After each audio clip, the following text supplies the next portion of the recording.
Inedit, crítica de cine. Hace ya varias semanas volví a ir al festival Inedit en su última edición en Santiago. Para los que no saben, Inedit es un festival especializado en documentales con temática de música. Este es uno de mis festivales favoritos acá en Santiago y hace ya varios años que he estado asistiendo. Si bien siempre he tenido planes de cubrirlo en el contexto del canal, por algún motivo no lo había concretado hasta ahora. Así que voy a estar contándoles de todos los filmes que vi durante el festival. Y yo sé que estoy llegando un poco tarde, pero supongo que el inicio de año se me hizo más o menos complicado. Y al final del día creo que mejor tarde que nunca hacer un video hablando de las películas que vi en el festival, porque puede ser que haya gente de afuera que esté interesada en ver alguno de estos filmes y le interese mi opinión. Así que voy a estar contándoles de todas las películas que vi durante el festival. Comenzando por Square in the Circle, The Story of Hypnosis. Dirigido por Anton Corbijn, esta obra fue la película de apertura del festival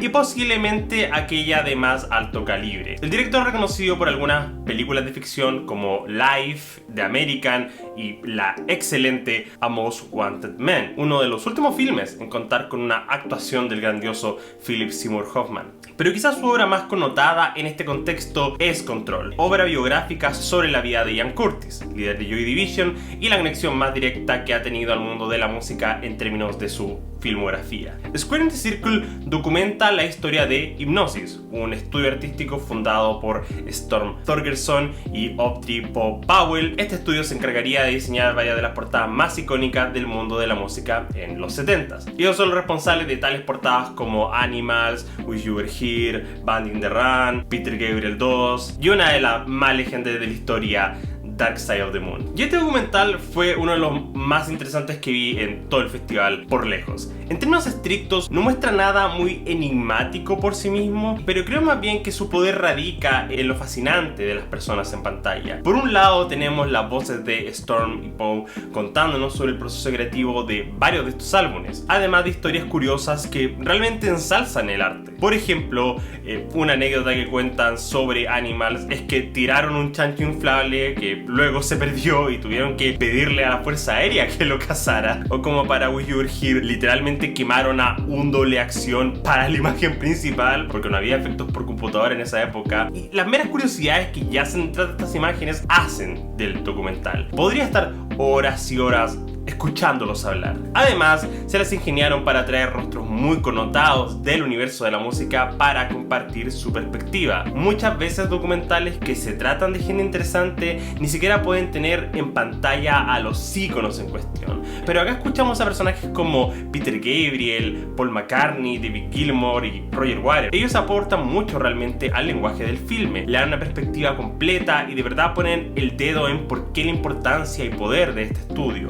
Eso sí, Noel Gallagher no tiene nada que hacer acá. No solo por lo que el documental describe, nunca trabajó con Hypnosis, sino que además se mete en los comentarios más boomer sobre la Tierra. Algunas de las cosas que dice por sí solas son curiosas, pero cada vez que cortamos a él siento que estoy viendo como una película distinta. Por encima de todo, el hecho de que ni siquiera pertenezca al movimiento, escena o tiempo realmente hace preguntarte qué chucha hace este weón en esta película. Por otro lado, me gusta la presentación del filme. Tiene una fotografía en blanco y negro que en sí misma no es muy especial, pero que arma el efecto en que cuando vemos las portadas realmente brillan en su textura y colores. Me gusta mucho el contraste entre las conversaciones y el arte. Se nota que está puesta en escena con mucho propósito. Igual que me gustan las transiciones con las que avanzamos de portada en portada. Hace un intento por influenciarse del concepto mismo del arte y muestra la atención al detalle de qué es lo que estas obras entregan. En términos artísticos, Square in the Circle no es el documental más innovador en tema o presentación, pero hace lo que puede considerando que el material son principalmente entrevistas y los sujetos en cámara son tan carismáticos y fascinantes que podrías escucharlos por horas. Square in the Circle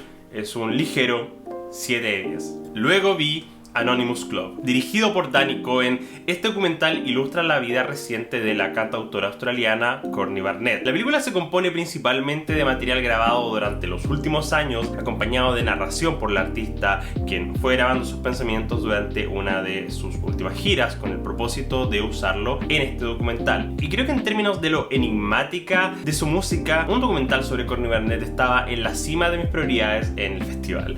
Y la premisa solo encendió estas expectativas. Barnett tiene una delicadeza y sensibilidad aguda para hablar de temas complejos con melodías dulces y un bizarro sentido del humor. Así que verla expresar su corazón en una obra que deconstruyera no solo su música, sino que su salud mental, sonaba muy fascinante. Y el documental cumple en mucha de esta propuesta. De partida, está rodada en filme en 16 milímetros y el grano entrega una imagen muy nostálgica, como si se compusiera de fotos instantáneas. Y al acompañar al artista en este viaje, tenemos un recorrido bastante cercano a una persona que, de otra forma, se siente muy lejana. Me gusta que uno de los puntos principales de esta película es sobre cómo pensamos que sabemos sobre lo que alguien está pasando solo porque somos cercanos a su arte, cuando en realidad no tenemos idea. Porque mucho de lo que Courtney comparte sobre varios momentos en que estuvo girando, tocando o componiendo, contextualizan mucho del material y le da un nuevo aire. Hay un instante, por ejemplo, en que se pone a llorar cantando y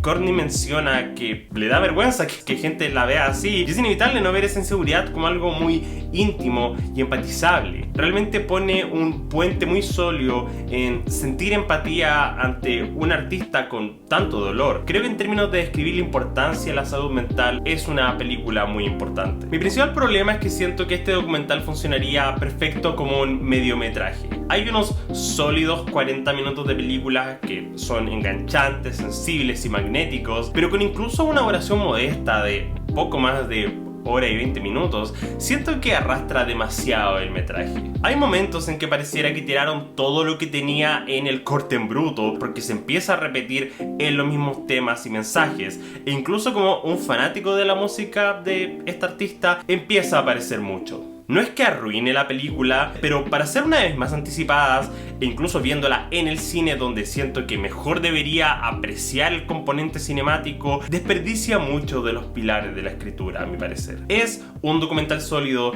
pero tengo que recomendarlo con precaución porque siento que fácilmente puede desafiar tu paciencia. Anonymous Club es un potente 6 de 10. Después vi Ellis y Tom y Had to Be You. Dirigido por John Tom Azulay y Roberto de Oliveira, este documental describe la reunión entre Tom Jobim y Elis Regina, dos de los artistas más importantes de la música brasileña de la última mitad de siglo, quienes se reunieron en los 70 para hacer un álbum colaborativo que marcaría sus dos carreras. Y este es uno de los documentales más flácidos que vi en todo el festival. No es particularmente terrible, pero se siente como un video ensayo de YouTube. Y miren, ningún problema con eso, pero cuando ves algo así en la pantalla grande, de verdad se notan los bordes mal recortados. La dirección es estéril, no tiene mucha personalidad y está montado con poco amor. Ninguna secuencia es particularmente cinemática o decente por sí misma. El único valor de esta película es la información y entrevistas que tiene sobre estos legendarios artistas. Y creo que particularmente con Tom Jobim hace un sólido trabajo en mostrar la importancia de su carrera y cómo desafió los cánones de la música pop del momento con el jazz brasileño. El problema viene de Regina Ellis. Siendo igualmente legendaria, la película se toma hartas más licencias para hablar de sus fallas y dificultades para trabajar y pinta un retrato mucho más bruto de ella en comparación a Tom Jobim. Y miren, de más que fue así en la vida real, pero cuando haces un documental con los nombres de dos artistas, esperas un poco de equilibrio. No es sentir que una fue una cantante complicada versus el genio compositor que trabajó con ella. No tengo demasiado que decir sustancialmente, el bossa nova es de los géneros más fascinantes, pero hay muchos mejores trabajos allá afuera. Tan solo el año pasado vi un excelente documental sobre Miúcha que recomendaría 1000 veces si quieren aprender de bossa nova y música brasileña en lugar de esto. El lugar de esta película es más como algo que suena de fondo, si sabes portugués, a una cinta que ponen de frente en metros de tela en un teatro. Ellis y Tom es un ligero 4 de 10. Seguí con Mutiny in Heaven, The Birthday Party. dirigido por Ian White. Este documental retrata el ascenso y quiebre de la banda de post-punk australiana The Birthday Party, cuyo miembro más destacado fue Nick Cave, quien eventualmente se convertiría en una estrella por sí mismo. Y esta película igualmente fue muy decepcionante. Quizás porque no soy el mayor fanático de Nick Cave, pero siento que era una obra muy especialmente dedicada a los fanáticos. Y miren, cuando veo documentales de música, una de las principales cosas que espero es que me retraten, describan e ilustren por qué el artista en cuestión es tan trascendental. Básicamente porque tengo que estar hora y tanto viendo esto. Y creo que la mejor arma de esta cinta es su música. Cuando suenan las canciones de The Birthday Party, queda muy claro por qué fue un grupo tan icónico. Pero creo que el mérito del documental mismo falla en poner una tesis clara al respecto. Este documental son principalmente entrevistas a la banda y contar mes a mes qué pasó con el grupo, desde sus inicios hasta que terminó eventualmente. Así que, en un sentido muy bruto, es un documental muy informativo. Pero yo no veo documentales solo para informarme. Quiero tener una perspectiva nueva sobre el tema que están tratando y Mutiny in Heaven no tiene esto. Para esta película parece bastar contar en palabras cosas y esperar que eso haga el truco. Pero hay varios momentos en que solo me preguntaba por qué este hecho en particular fue importante para su carrera. ¿Por qué no basta con la música? Por ejemplo, nos describen sobre los viajes que hicieron y lo mal que lo pasaron, pero siento que pierdo mi tiempo viendo información que bien podría leer en Wikipedia. El material de archivo no contrasta en el montaje de una forma interesante o introspectiva. Y además la película le agrega a las entrevistas un filtro de filme súper feo que no sé qué quiere lograr. Supongo que la idea de que es material viejo o que no sé, es una decisión de estilo que me estoy perdiendo. Igualmente, de repente tendremos secuencias animadas que no son particularmente cool o entretenidas. Se siente como la idea que la película tiene por poner estilo. Y finalmente, cuando se anuncia el quiebre del grupo, mi primera pregunta es: ¿por qué me importa? Y es triste porque imagino que mucha gente va a descubrir esta banda a través de este documental y no creo que haga un buen trabajo en reseñar lo ecléctico y excéntrico del movimiento, más aún considerando que se hizo en un rincón alejado del resto de la escena post-punk del mundo. Al final del día no es una mala película, pero no siento que desprenda información que amerite ser un filme. Son datos que puedes contar solo leyendo al respecto. No creo que aproveche el ser una película en todo su potencial, ya sea en el montaje o la presentación. Mutiny in Heaven es un ligero 5 de 10. Luego vi Peter Doherty, Stranger in My Own Skin, dirigida por Katia Davidas. Esta película documenta la vida del músico Peter Doherty, líder, guitarrista y cantante del famoso grupo británico The Libertines, en un retrato muy íntimo de su proceso creativo, conflicto con la fama y lucha contra las adicciones. Y creo que este fue el peor documental que vi en todo el festival, lo que, siendo honesto, es triste, porque de verdad que encuentro que Peter Doherty debe ser de los artistas más fascinantes que hayan trabajado en este siglo.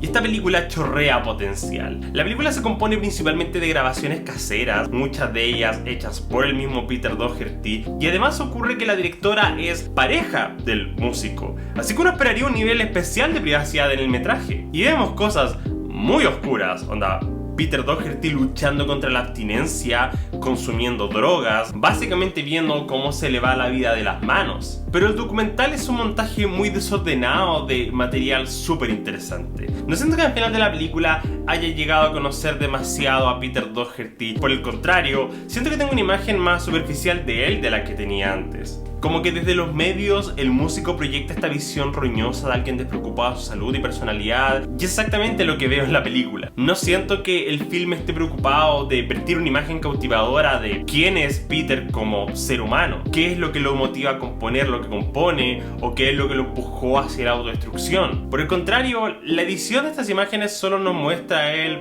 haciendo cosas, tocando, enganchando en distintas situaciones, sin una palabra muy clara al respecto. Me da la impresión que grabaron este documental sin una visión sobre qué querían contar al respecto, solo una idea vaga de ya filo a la vida de Peter Doherty. Y al final solo montaron esas secuencias esperando encontrar algo significativo, pero no lo hay. Usualmente amo los documentales que son solo imagen y evitan las entrevistas innecesarias, pero creo que incluso tener palabras de Peter respecto a lo que vemos habría ayudado un poco. De vez en cuando tendremos texto contextualizando lo que sale en la imagen, pero nada que realmente otorgue un punto de vista. Y miren, como video casero es un retrato muy íntimo.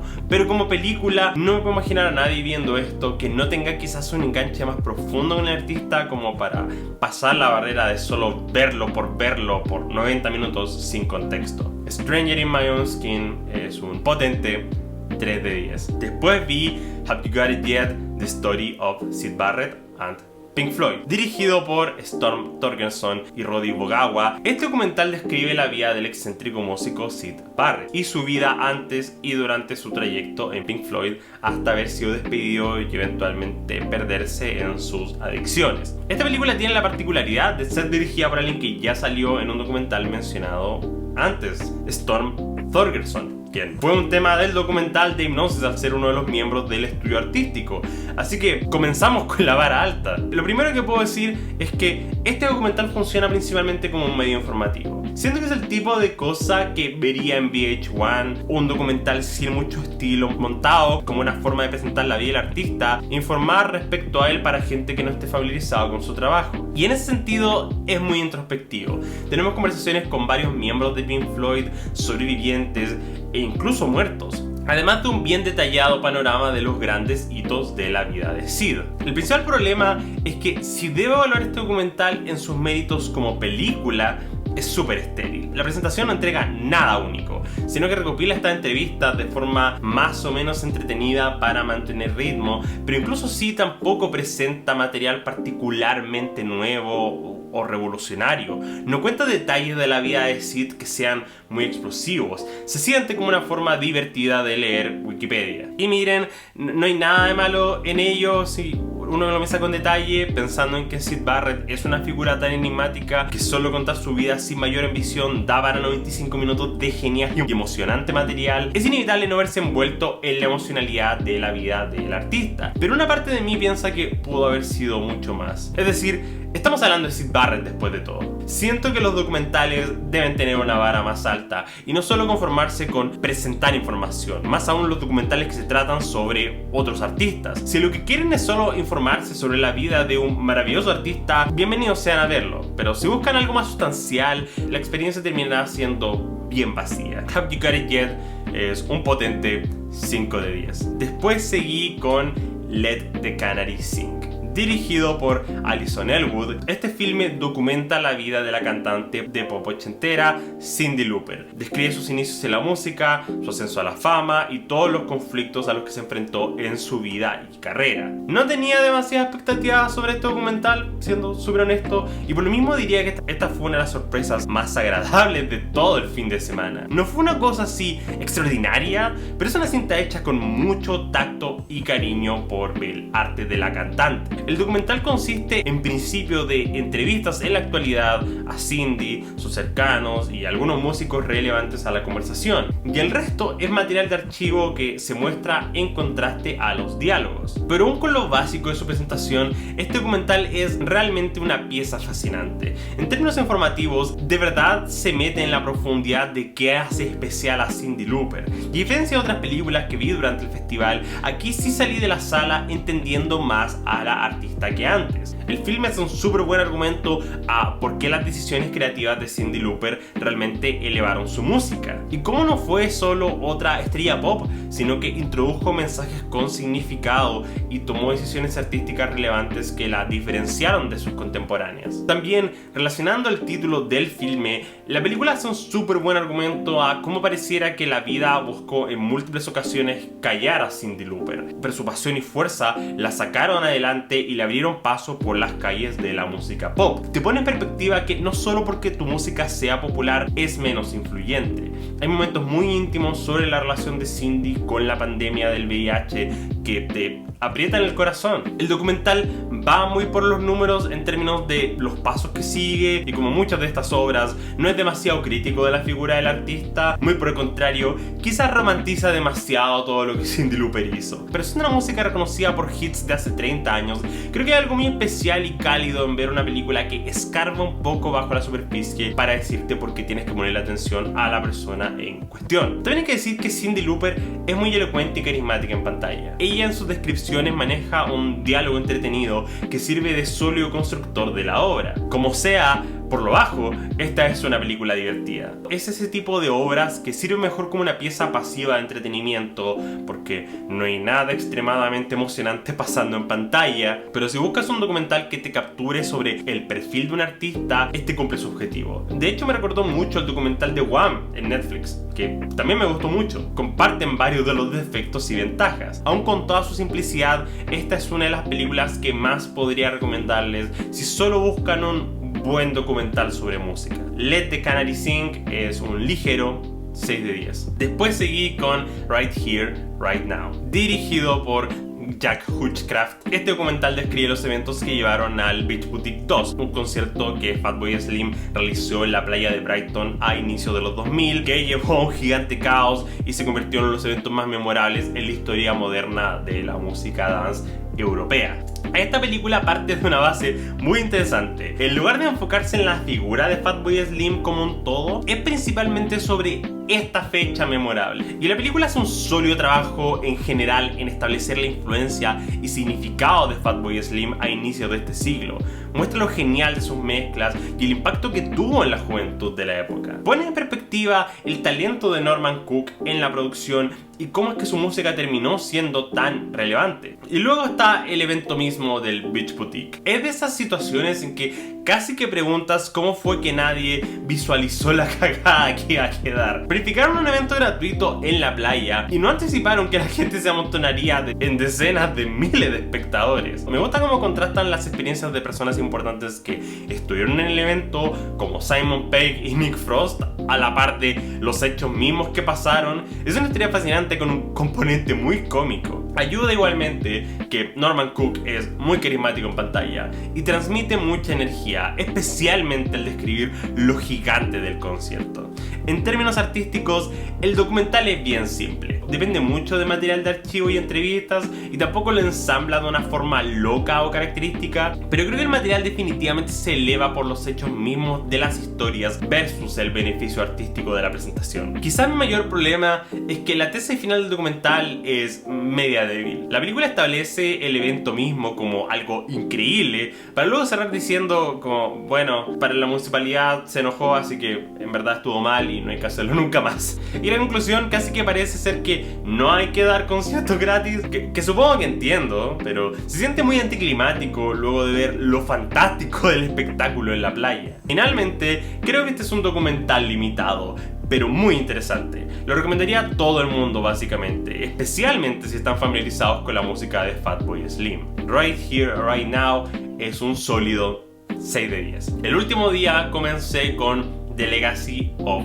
Jay Dilla, dirigido por Esther Tiede y Christopher Frierson. Esta película se enfoca en la vida e influencia del destacado productor Jay Dilla. Este filme fue uno de los mejores documentales que vi en todo el festival. He mencionado ya varias veces que una de las cosas que más me restringen sobre los documentales musicales es cuando fallan en describir la música del artista en el centro. Pero en este caso, siento que la película se esfuerza y concreta de manera excelente ¿qué hace tan genial a la música de Jay Dilla? Tenemos entrevistas con productores y artistas que explican cómo es que Jay Dilla llegó a varias de sus bases, cómo se encargaba de mezclar y en general tratan de poner en palabras qué hace mágica su mano en las canciones. La película separa al productor como un artista tan distintivo que me atrevería a decir que incluso si no tienes contexto de Jay Dilla al ver este filme, la película te otorga información suficiente para que te enamores de su arte. El filme está producido por el New York Times y al igual que muchos de sus documentales, se nota que tiene un gran valor de producción. No solo en el montaje, sino que en la forma en que ensambla las entrevistas. El documental se las arregla para ser visualmente entretenido, ya sea por el montaje o la locación, y finalmente no tener solo gente hablando a cámara por horas. También esta obra es súper corta, algo así como 70 minutos, así que difícilmente sobreentiende su recibimiento.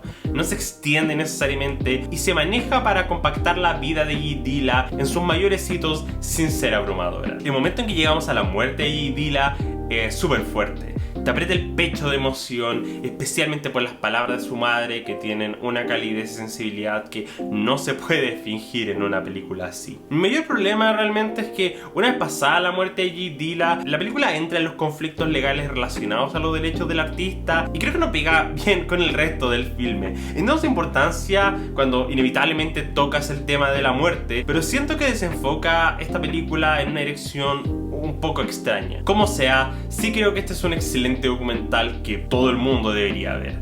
No reinventa la rueda en su dirección, pero es un gran elemento de información e inspiración. The Legacy of Jay Dilla es un ligero 7 de 10. Luego de eso vi Louder Than You Think, dirigida por Jed I. Rosenberg. Este documental se centra en Gary Young, el excéntrico primer baterista de Pavement, una figura muy enigmática y exótica. Y creo que este, junto a The Legacy of Jay Dilla, fue mi documental favorito de todo el festival. En primer lugar, es una película que irradia personalidad. Partiendo por su montaje psicodélico, la obra pareciera ser un constante viaje en drogas y contrasta excelente con el humor del filme. Le da un perfil único y extravagante, especialmente para ser un documental. Por otro lado, la película hace esta cosa de meter de vez en cuando secuencias con muñecos y hacen de la experiencia algo más bizarro aún. Cada cierto tiempo tendremos recreaciones de las cosas que los personajes están describiendo a través de escenas con muñecos y es muy divertido. Y lo más importante, la historia en sí misma es entretenida. Ayuda mucho que todos los miembros de Pavement sean carismáticos y elocuentes para contar sus experiencias con Gary Young.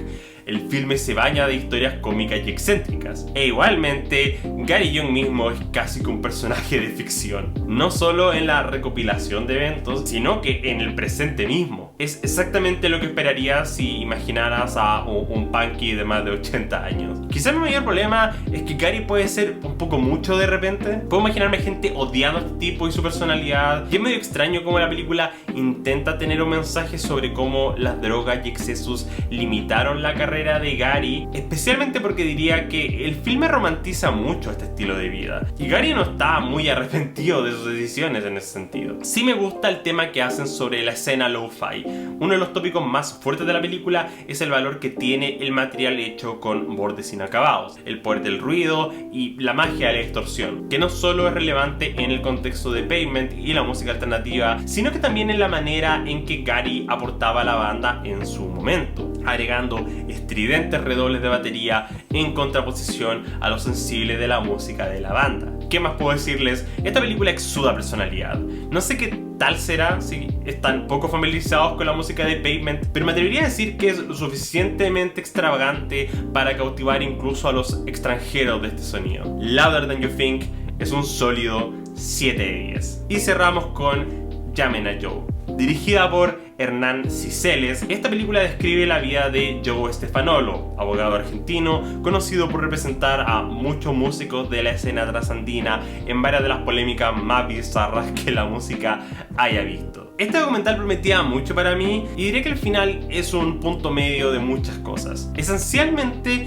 el valor de producción de esta película es nulo. No hay nada en la dirección o presentación que pareciera hecho con cuidado. Solo tenemos entrevistas, insertos de transición y material de archivo para componer las secuencias que se narran. Y en términos estructurales, la película no es más que una recopilación de eventos. Ni siquiera da la sensación de que haya un hilo conductor, solo la locura de estas polémicas. Pero en donde falla todo eso, lo que brilla son las historias. No todas son extraordinarias, pero las que sí valen la experiencia. Tenemos a músicos connotados hablando sobre cómo Joe los sacó de apuros en una secuencia de eventos, cada uno más ridículo que el anterior. Quizás el más bizarro es el de Andrés Calamaro, en que querían presentar acciones legales contra él porque en un concierto habló de fumarse un porrito. Incluso habla de cómo al final de la polémica uno de los jueces o fiscales, la verdad no recuerdo la figura legal exacta, se acercó a Calamaro para pedirle un autógrafo. El documental habla en general sobre lo ridículas de las fuerzas de poder y cómo la música contracultural siempre ha molestado de maneras impensadas y cómo el arte requiere exponerse a la más absurda de las críticas. Miren, esta no es una gran película, ni siquiera me atrevería a decir que es una buena película, casi como sonaría mejor si fuera un video de YouTube, pero es entretenida. Y si quieren ver a estrellas de rock argentino hablar de sandeces judiciales a las que se han visto expuestos, este filme te dará todo eso. Llamen a Joe es un sólido 5 de 10. Y eso fue todo lo que vi en la última edición de Inedit 2023. Díganme, ¿vieron algunas de las películas? ¿Qué les parecieron? Háganme saber en los comentarios. Les recomiendo que si tienen la oportunidad de ir a Inedit en el futuro lo hagan, porque a pesar de que no todo sea extraordinario, siempre es una genial experiencia exponerse a películas documentales sobre música, especialmente si son melómanos como yo que disfrutan de ver este tipo de cosas en la gran pantalla. Recuerden seguirme en Letterboxd e Instagram como @elcobalto, y si les gustó este video no olviden dejar su me gusta, compartir, seguir en redes sociales y por supuesto suscribirse a Baja Frecuencia. Espero que tengan una buena noche sin ver. Directa semana. ¡Chao!